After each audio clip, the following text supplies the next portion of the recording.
What's good, World Wide Web? Machines on the scene. Look, we got a lot to unpack here, so let's just get right into it. You might have noticed that Hollywood doesn't mind making sequels. Kind of like the Pope don't mind being Catholic. It's all good. Um, so why? Is the question. Why? Why do they keep making the same movie over and over? And the popular answer is Hollywood's creatively bankrupt. I have a different idea. Now, pop quiz, whenever there's a question, who, what, when, where, or why that involves the word Hollywood, the answer is, say it with me, kids, money. Hollywood is, they want money. They don't want to, people say these movies aren't entertaining. Hollywood ain't here to entertain you, they're here to get your money. So, go ahead and get that idea out of your head. And these sequels, are they really that popular? Do they really make that much money? Well, okay, that's what we're going to find out. Now, let's throw down some ground rules real quick. We're not just talking about sequels. We're talking about sequels, prequels, remakes, reboots, the dreaded reimagining, or the original that spurred on all these associated films that come later. And this is what's commonly known as franchise films. And this is what Hollywood is hanging their hat on, is these franchise films. And is Hollywood really that franchise happy? Well, I made a little list here.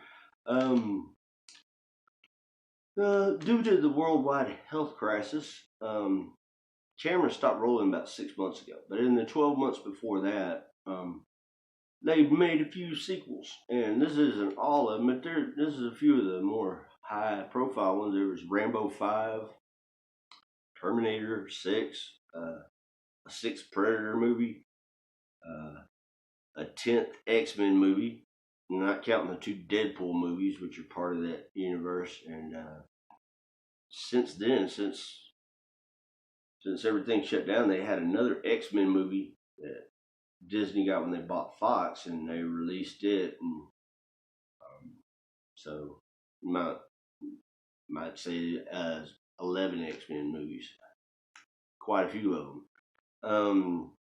And then there was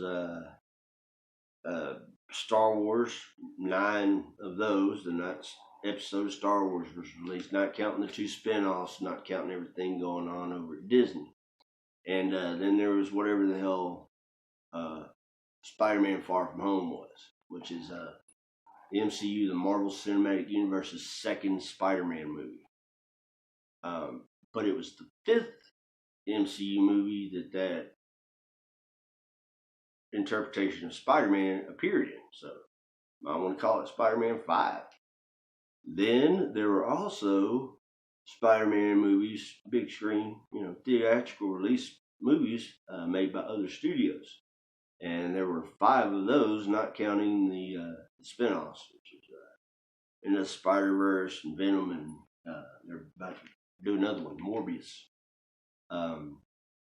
So you might call it Spider-Man 10, but it was also the 23rd MCU film, so you could call it the Marvel Cinematic Universe Part 23.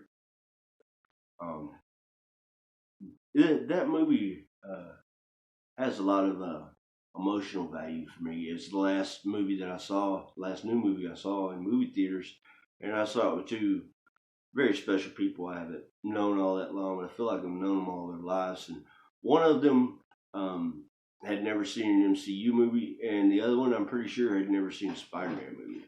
And I just got my mail.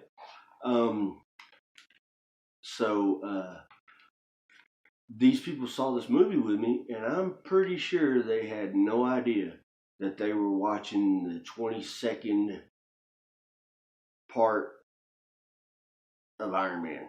I don't think they knew that this was the 22nd sequel to the original Iron Man movie. And that's good filmmaking there, when you go to see the 22nd installment of something and don't realize that you're watching a sequel. That's it can stand on its own then, and that's good. That's good movie making. Not all these sequels are bad. Most of them are, but not all. And so yeah, and Godzilla 35. I almost forgot about him. But just going by this, I think it's safe to say, yeah, Hollywood don't mind making a sequel. And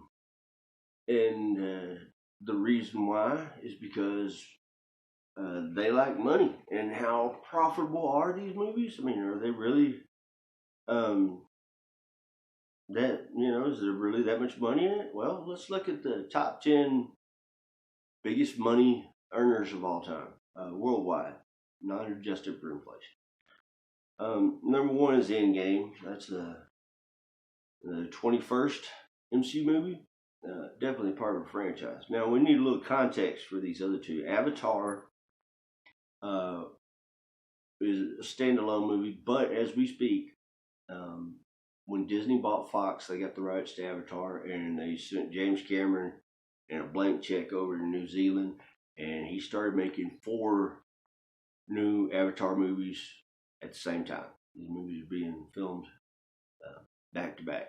So when they're done, you can get the first one at Christmas, and then we'll get one every Christmas after for the next 4 years, and they can sell some toys then. So that's a franchise. It's a franchise, a future franchise, but it's still a franchise film.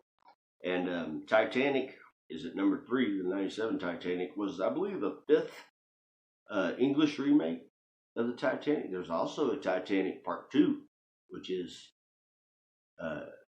surprisingly not a comedy. They played it straight, but it's canonically a sequel to the original Titanic, which was a historical event, and this is a fictional story, so I'm not sure how that works. Not very well, because it didn't make any money. Then at number 4, you have Star Wars Episode 7, The Force Awakens, and at 5, Avengers Infinity War. So the top 5 movies in history are franchise films, as are 5 through 10, and 10 through 20, and 20 through 30, and 30 through 40. Look, you got to get down to 61 before you get to Bohemian Rhapsody, which is the first standalone movie on this list that isn't a franchise film. And I think of the top 100, there are 4, maybe 5 others. Or altogether, there's 4 or maybe 5.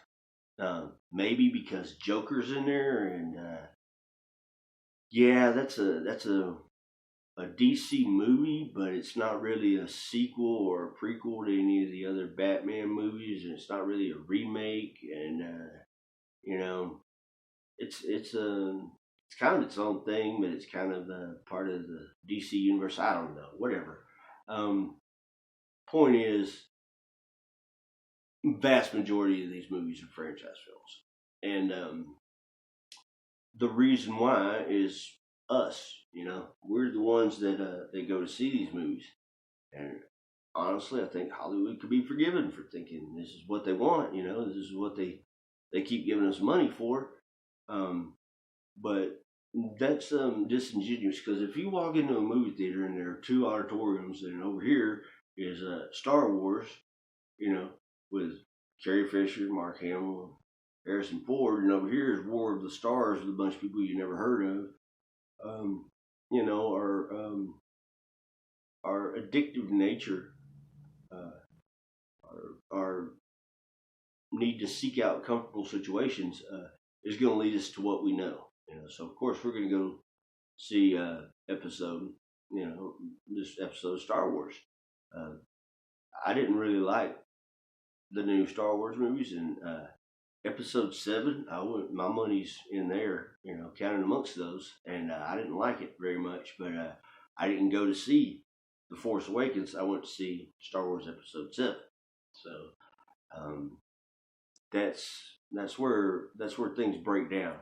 But Hollywood doesn't understand that. All they understand is you gave them some money, and that's the other thing. They bring these original actors back to give the illusion that this is an actual sequel, which in a lot of cases it isn't. You know, it's that's why nobody ever heard of Titanic Part Two, because it didn't have any of the original actors in it, and you know, the Terminator movie before this one, Part Five, spent most of its runtime trying to explain why there was a 75-year-old robot running around. You know, trying to be a hero. You know, this guy should have been drawing Social Security last century, and he's still out here doing hero stuff. You know, it's time to make a new robot. But anyway, and another reason why these movies, in my opinion, don't do as good is because these a lot of these sequels have been around. The MCU has done all these movies in a decade, so they come off one movie and go to the next one, and finish that one, and go to the next one, go to the next one. So they, you know, a lot of times it's the same film crews. And Kevin Feige, the producer, is he doesn't write the movies, but he has an overall idea of how all this is going to tie together. So, and they're indirect sequels, you know. So you might get a Spider-Man story, and then a Captain America story, and an Iron Man story. Then you get some more about Spider-Man, but you may have heard something from him in these other two movies, so it doesn't get stale, you know, the way that just making movies about the same people over and over. But these movies from the 70s and 80s, you know, none of the film crew, none of the people that worked on the original is still around, and other than the actors who, you know, I wonder if they knew back in the 70s and 80s they would still be making these movies when they were in their 70s and 80s. But no, they these film crews that come on, they don't know, you know, anything about the originals other than they made a lot of money. That's why Disney bought Star Wars, because if you adjust for inflation, A New Hope was the second biggest moneymaker in history, made like 75 times its budget. So Disney thought, wow, we'll buy that, since George Lucas hasn't made a Star Wars movie in 2 decades. We'll buy the rights from him, and we don't mind. We'll make sequels till the sun grows dark, and we'll just remake Part 7, and we'll get 75 times our budget, and then we'll just have more money than we could count. And so they bought it and remade the Part 7 is a shot-for-shot remake of Part 4 with some identity politics and mystery boxes added in. And J.J. Abrams can't live without these mystery boxes, and they're all full of the same thing. Once you open them up, they're all full of bullshit or nothing. But anyway, they bought this and had no idea how it works. Had no idea why the others were so successful. They just knew that they made money, so they remade it and then updated it. And that's a really hard sell, to sell updated nostalgia. That's a hard product to produce and package, much less sell. But you can't argue with the results, right? A lot of people went to see it. My money's counted amongst those people that went to see it, but I didn't like it too much. It's just that these people don't know why these movies were so successful, and they don't respect what came before. And in almost every case, direct sequels are subpar to the original.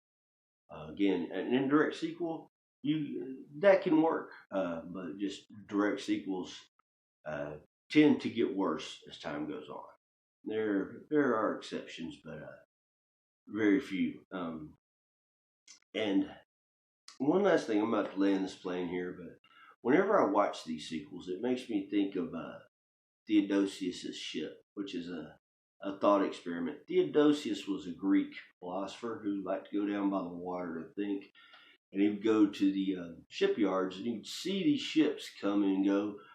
And he was an old man by now, and he realized that some of these ships had been coming and going since he was a little kid. So he talks to the master shipbuilder, who's like a fifth generation, shipbuilder, and he says, "How old is that ship?" And the guy says, "Well, it was an old ship when my great great grandfather started here, so it's a couple centuries old." And Theodosius says, "How is that possible?